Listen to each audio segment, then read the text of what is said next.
धर्म प्रेमी बंधुओं, ठंडे हृदय से विचार करें, जरा सोचें।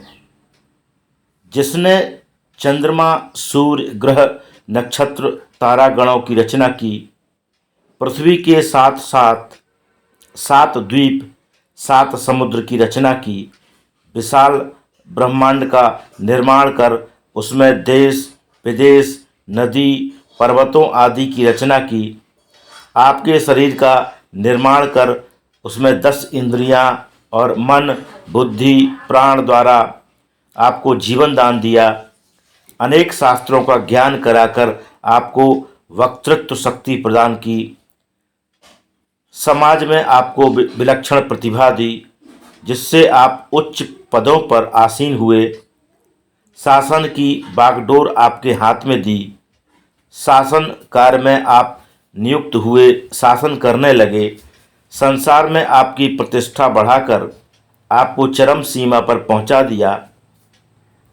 संसार में आपकी कीर्ति सर्वत्र फैला दी, आपको सब नमन करते हैं, सब आपकी आज्ञा सिरोधार्य करते हैं।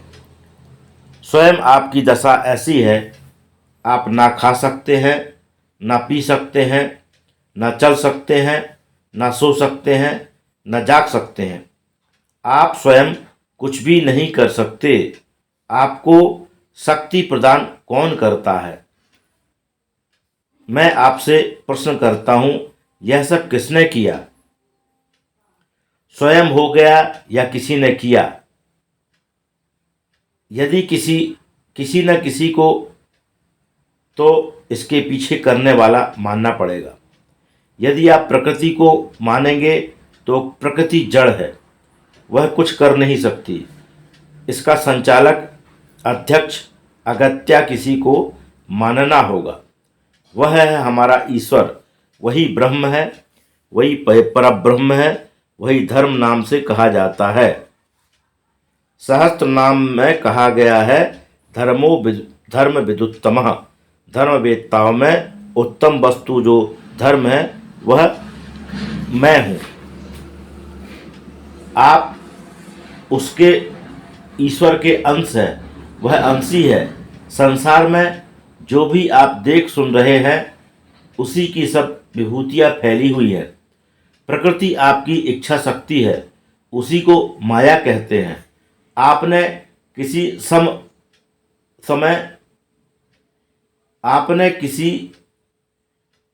सम होने की इच्छा की थी।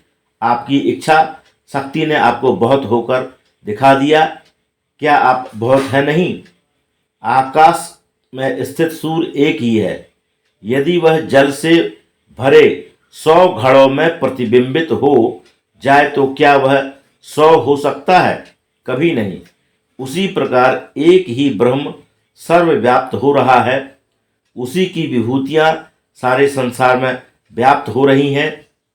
सूर्य में तेज, चंद्रमा में प्रकाश, अग्नि में दाहकत्व शक्ति उसी की है। जल में रस की अनुभूति, पृथ्वी में नाना प्रकार की सुगंध उसी की है। पुण्यो गंधः पृथिव्याम चा, वही आपके उदर में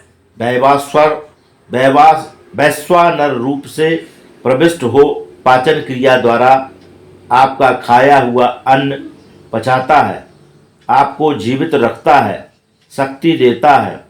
आप उसके अंश है, वह अंशी है।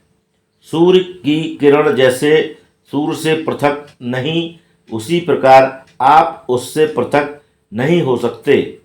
माया जाल में फंसकर आप अपने को तथा उसे भूल गए। वह तो आपको नहीं भूला और ना कभी भूलेगा। अंत में आपको उसी के पास जाना है। उसका नाम धर्मराज है। वह समस्त विपत्तियों का नाश करने वाला है। हरि स्मृति सर्व विप्र विमोक्षणम। अतः मित्रों, सब कुछ करो पर धर्म को मत भूलो, उसे मत भूलो। यही अंतिम निवेदन है। ओम शांति शांति शांति।